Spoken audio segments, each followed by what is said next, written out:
नमस्कार दोस्तों, wifi study UGC net में आपका स्वागत है। मैं गणेश प्रजापति आपका इंडिया के नंबर 1 चैनल पर आपका स्वागत करता हूं। कैसे हो बच्चों? आशा करता हूं सभी बढ़िया होंगे। कल हमने जो बात की थी दोस्तों, उस पे हमने छायावाद पर बात की थी और छायावाद के प्रमुख कवियों के ऊपर हमने बात की है। आज हम दोस्तों पढ़ेंगे प्रगतिवाद के बारे में और उनके बारे में बहुत इंपॉर्टेंट तथ्य हम जो है वो करने वाले हैं। तो बच्चों एक बार फटाफट से शेयर कर दो इसको, ताकि सभी बच्चे बहुत आसानी से देख सके, सभी को बहुत अच्छा फायदा मिल सके और बेहतरीन तरीके से पढ़ सके। ठीक है बच्चों, तो वाईफाई स्टूडेंट ने जो चैनल लॉन्च किए हैं उन्हें आज ही आप सब्सक्राइब कर सकते हैं। बहुत अच्छे चैनल है, डिस्क्रिप्शन लिंक में दिया है। वाईफाई यूजीसी नेट है, वाईफाई सीआर है, वाईफाई बैंक और एसएससी एग्जाम्स। चलो दोस्तों, प्रगति युग के बारे में बात करते हैं। प्रगतिवादी जो विचारधारा है उसके बारे में हमने छायावाद के ऊपर बात कर ली थी।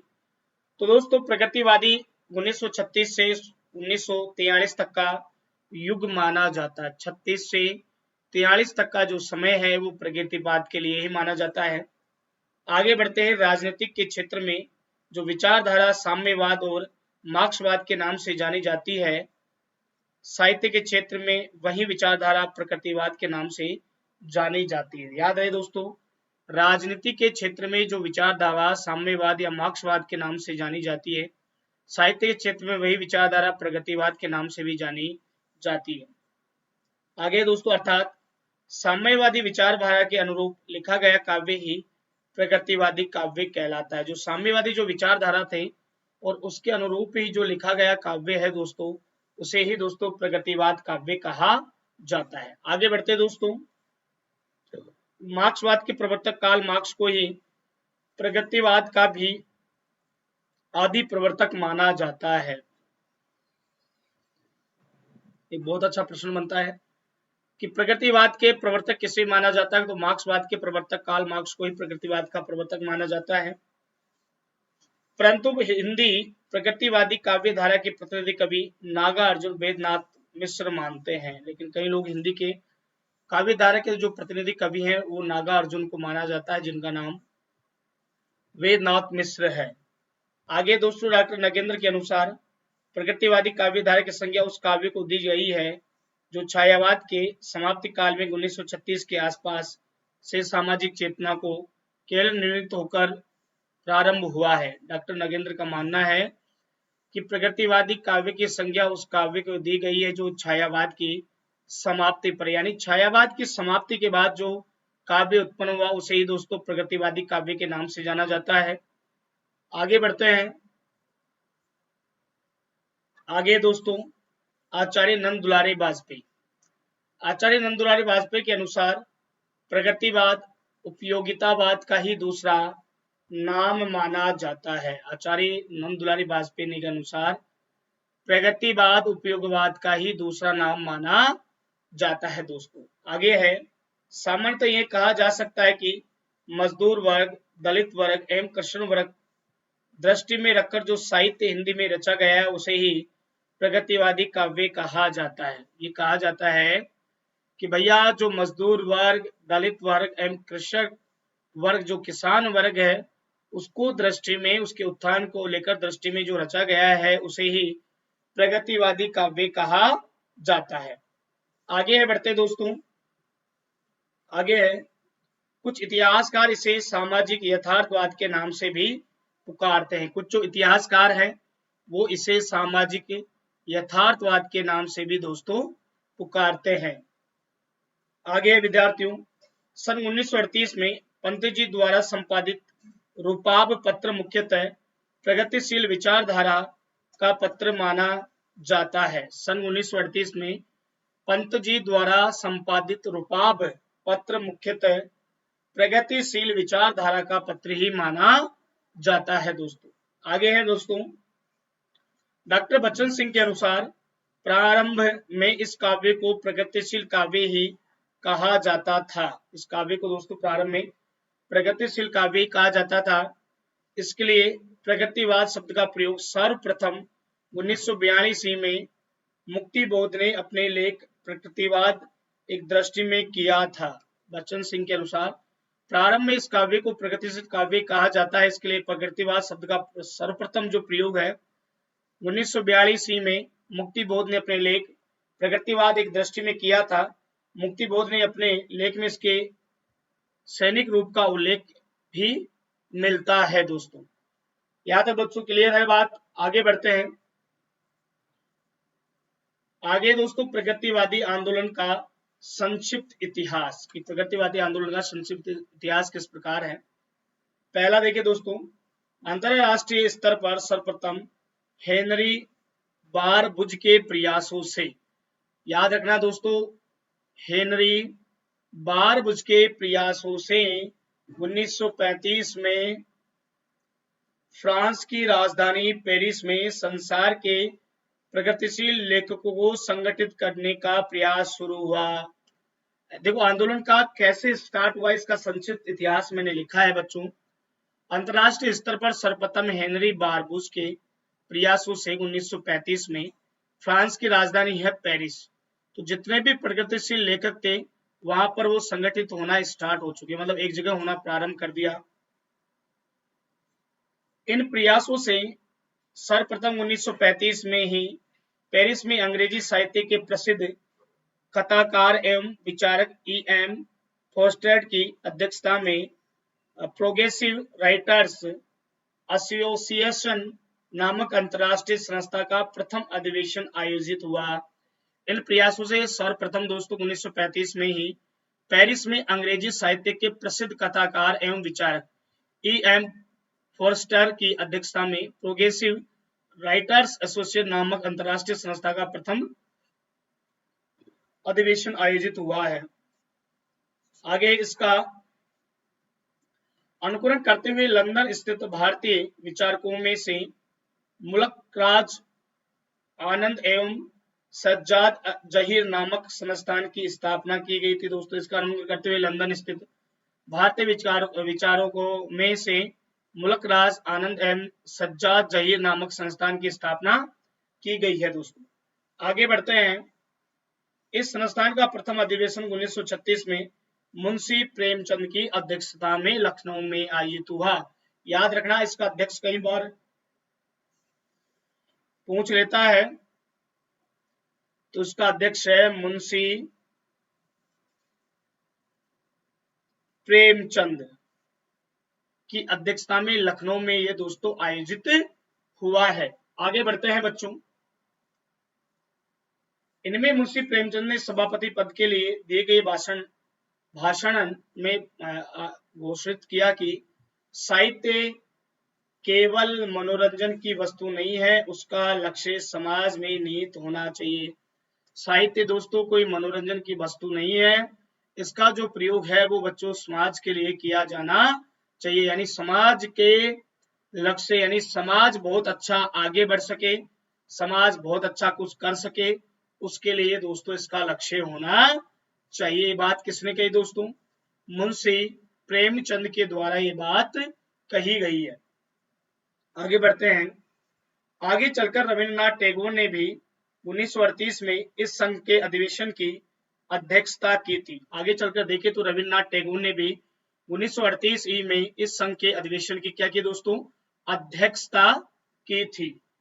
आगे बढ़ते हैं। प्रगतिवाद काव्य की प्रमुख प्रवृत्तियां निम्न विशेषताएं थी दोस्तों। पहला है मार्क्सवाद एवं साम्यवाद का समर्थन। सबसे इंपोर्टेंट जो खास बात रही है इसकी वो रही है मार्क्सवाद एवं साम्यवाद का समर्थन किया है। धर्म और ईश्वर का विरोध, ठीक है ना। दूसरी सबसे इंपोर्टेंट बात है दोस्तों, इन्होंने धर्म और जो ईश्वर है उसका भारी विरोध किया है। नारी सम्मान की प्रतिष्ठा, नारी सम्मान की इन्होंने बात की है, यानी नारी सम्मान की प्रतिष्ठा बताई गई है। मानव मूल्यों का पक्षधर, इसे मानव मूल्यों का पक्षधर कहा जाता है। बोधगम्य भाषा व व्यंग्यात्मक जनता की भाषा में जनता की बातें, तो बोधगम्य भाषा एवं व्यंग्यात्मक जनता की भाषा में जनता की बातें करना। सामाजिक अंधविश्वासों में रूढ़ियों का खंडन करना, सामाजिक भावना का चित्रण करना, ठीक है ना। ये सभी इसकी प्रमुख विशेषताएं मानी जाती है। यहां तक बोलो बच्चों, कोई दिक्कत है क्या? फटाफट से बताओ भाई। शाबाश बच्चों, वेरी गुड, बहुत अच्छा। चलो आगे बढ़ते हैं दोस्तों। आगे है इसमें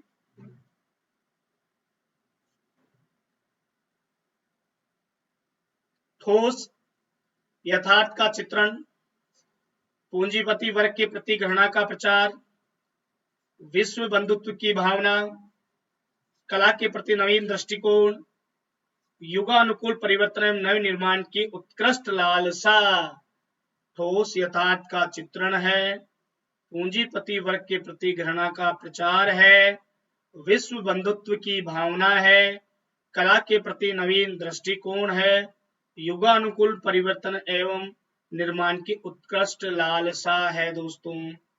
आगे छायावाद एवं प्रकृतिवाद में अंतर, ये भी बहुत इंपोर्टेंट है, यहाँ से बहुत अच्छा प्रश्न बनता है दोस्तों। छायावाद और प्रकृतिवाद में क्या अंतर है ये देखते हैं। पहला है दोस्तों, छायावादी कविता का मुख्य उद्देश्य सवानत सुखाय माना जाता है, जबकि प्रकृतिवाद कविता का मुख्य उद्देश्य बहुजन हिताय बहुजन सुखाय माना जाता है। ये स्वयं के लिए माना गया था, ये सभी के हित के लिए और सभी के सुख के लिए माना जाता है। सर्व समाज, मतलब देखो साम्यवाद मार्क्सवाद जहां आ गया तो सभी की ही सोचता है बच्चों।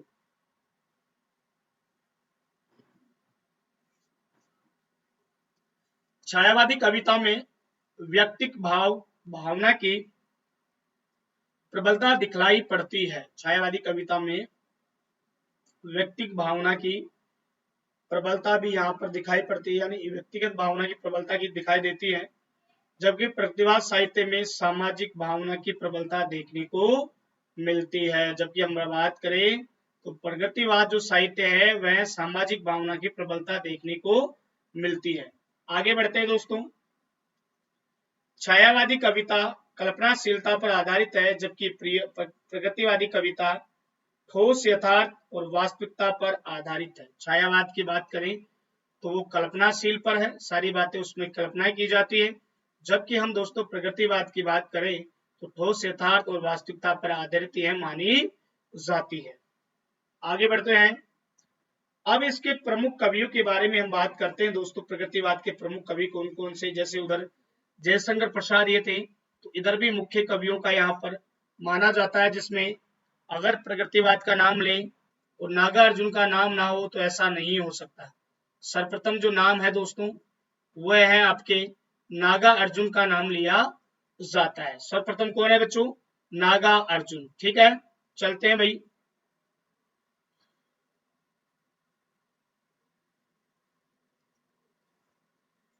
देखिए बच्चों, नागार्जुन का जन्म काल 1911 से जून 1900, गलत है भाई ये,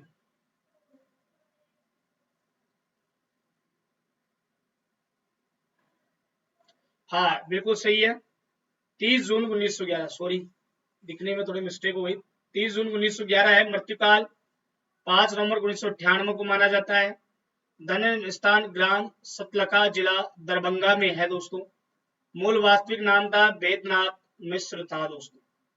नोट आगे देखें, 1936 में श्रीलंका में बौद्ध धर्म की दीक्षा लेने एवं बौद्ध भिक्षु बन जाने पर इनका नाम नागा अर्जुन पड़ा है।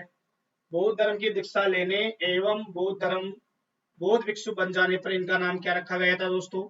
नागा अर्जुन। आगे देखते हैं, ये श्रीलंका में बौद्ध धर्म के विद्यालंकार परिवेण में 3 वर्ष तक रहे थे।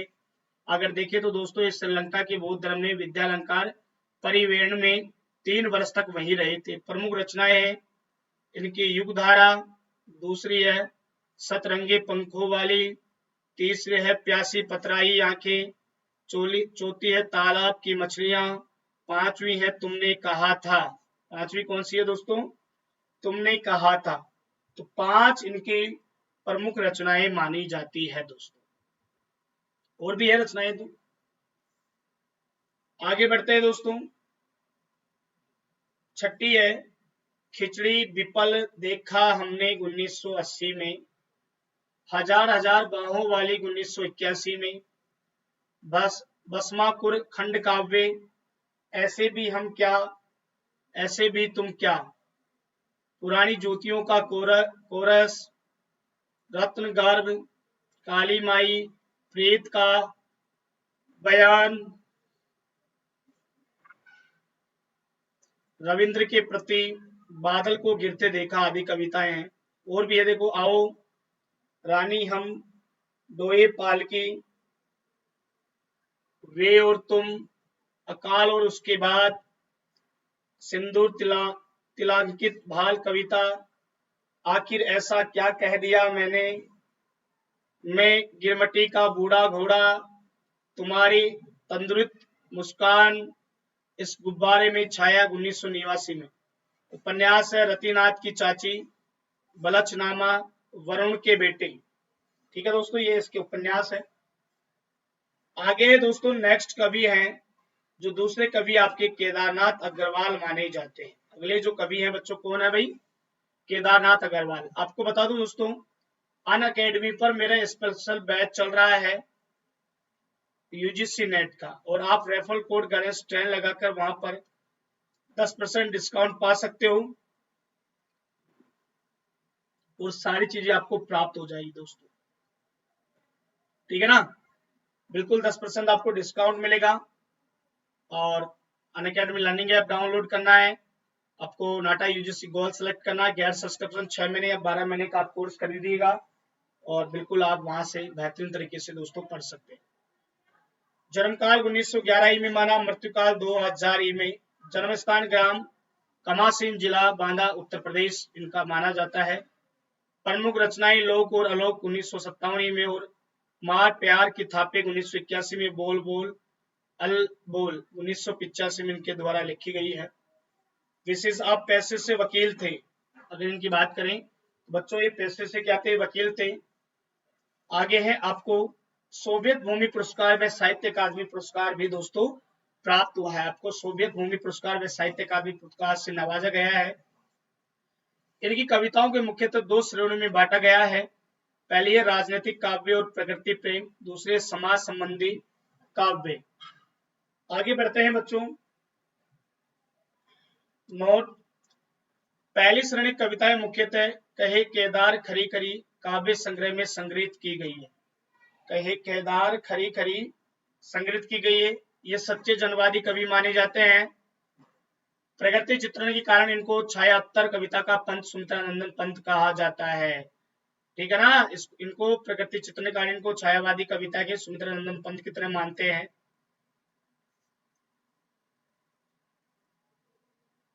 हे मेरी तुम काव्य संग्रह में शामिल कविता इनकी पत्नी को समर्पित है। हिंदी में अपनी पत्नी को लेकर इतनी रगात्मक और इतनी सुंदर कविता किसी अन्य कवि ने नहीं लिखी है दोस्तों। बहुत प्यारी कविताएं लिखी है। अपूर्वा रचना के लिए 1986 में साहित्य अकादमी पुरस्कार मिला था दोस्तों। इनकी अपूर्वा रचना के लिए 1986 में साहित्य अकादमी पुरस्कार से नवाजा गया था। आगे हैं दोस्तों, अगले कवि हैं डॉक्टर रामविलास शर्मा। अगले जो राइटर हैं वो कौन है भाई? रामविलास शर्मा। जन्म स्थान जन्मकाल 1912 ई में, मृत्यु की बात करें तो 2000 ई में। जन्म स्थान गांव ऊंच, जिला उन्नाव, उत्तर प्रदेश में है। प्रमुख रचनाएं रूप तरंग है 1956 में, ऋतु संगार है, सदियों के साए जाग उठे 1988 में, इससे काल वेला में 1988 में, बुद्ध वैराग्य तथा प्रारंभ में कविताएं 1997 में। विशेष तथ्य, आप अंग्रेजी में पीएचडी थे एवं बलवंत राजपूत कॉलेज आगरा में हिंदी के प्राध्यापक भी रहे हैं। आप अंग्रेजी में पीएचडी करने के बाद देखो हिंदी में बहुत अच्छी कृतियां इनके द्वारा लिखी गई है बच्चों। आप अज्ञे द्वारा संपादित तार सप्तक प्रथम तार सप्तक के कवियों में भी शामिल किए जाते हैं। प्रथम जो तार सप्तक प्रकाशित हुआ था उनमें भी दोस्तों ये सम्मिलित है।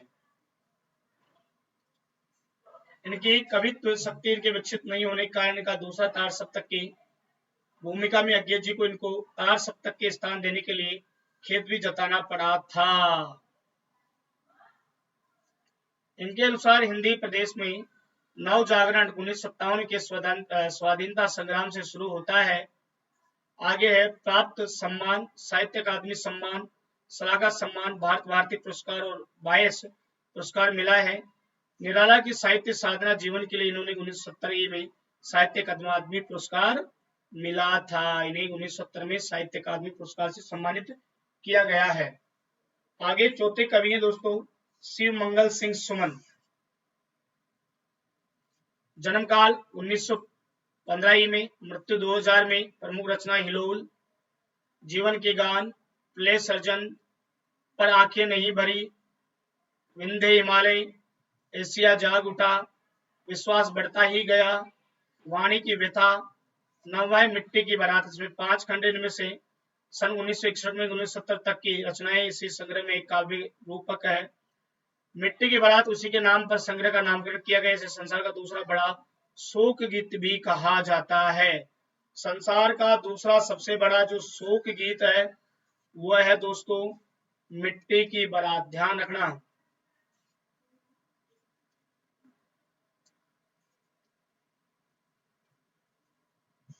बारात, ठीक है। संसार का दूसरा बड़ा शोक गीत, ठीक है बच्चों। आगे बढ़ते हैं। विशेष तथ्य हैं इनकी। काव्य में भाव, विचार व शिल्प का सुंदर समन्वय है। हेरोड रचना में रोमानली प्रवृत्ति प्रलक्षित होती है। ये गांधी की अपेक्षा मार्क्स के अधिक समर्थक नजर आते हैं। मिट्टी की बारात रचना के लिए 1974 में साहित्य अकादमी पुरस्कार मिला है। प्रसिद्ध कविताएं मेरे पावन, मेरे पुनित, आज वो मुझसे जवानी, कलकत्ते का अकाल, चल रही उसकी कुदाली, मार्क्स वो अब भी दूर है, और लाल सेना प्रमुख रूप से है बच्चों।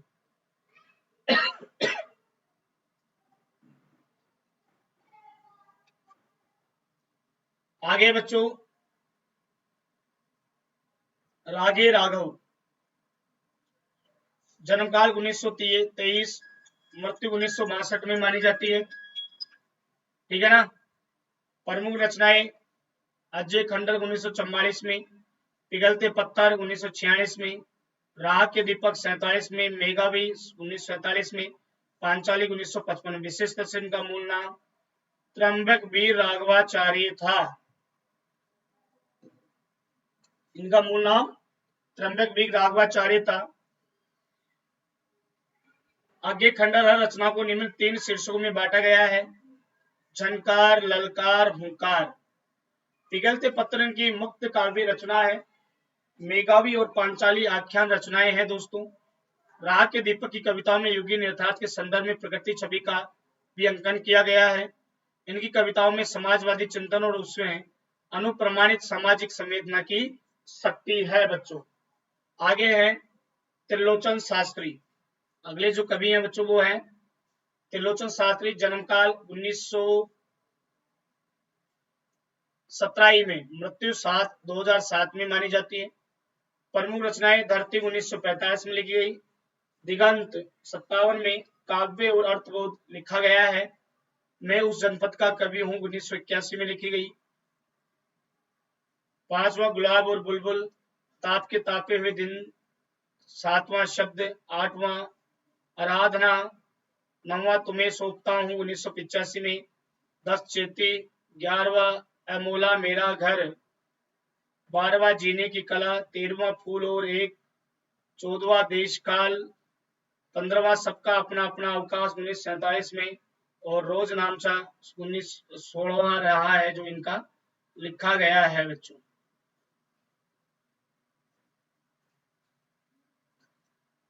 विशेष तथ्य हैं दोस्तों, त्रिलोचन हिंदी में सोनेट हिंदी छंद को स्थापित करने वाले कवि के रूप में जाने जाते हैं, ठीक है ना। सोनेट को, ये जीवन में निहित मत लय के कवि हैं। इनका मूल नाम वासुदेव सिंह था। मूल नाम क्या था दोस्तों इनका? वासुदेव सिंह था। ताप के तापे हुए दिन रचना के लिए 1981 में साहित्य अकादमी पुरस्कार मिला है। ताप के तापे हुए दिन की रचना के लिए इन्हें 1981 में साहित्य अकादमी पुरस्कार मिला था। आगे है बच्चों, इन्होंने हिंदी के अनेक शब्दकोशों के निर्माण में महत्वपूर्ण योगदान दिया है, महत्वपूर्ण योगदान प्रदान किया है बच्चों। आगे रामेश्वर करुण, 7वें जो कवि है वो बच्चों रामेश्वर करुण है। करुण सत्सई 1934 में ये रचना प्रगतिशील लेखक संघ की स्थापना से पूर्व प्रकाशित हो चुकी थी। यद्यपि यह रचना ब्रज भाषा में रचित है, किंतु इसमें प्रगतिवाद के प्राय सभी आधारभूत तत्वों का विवेचन किया गया है।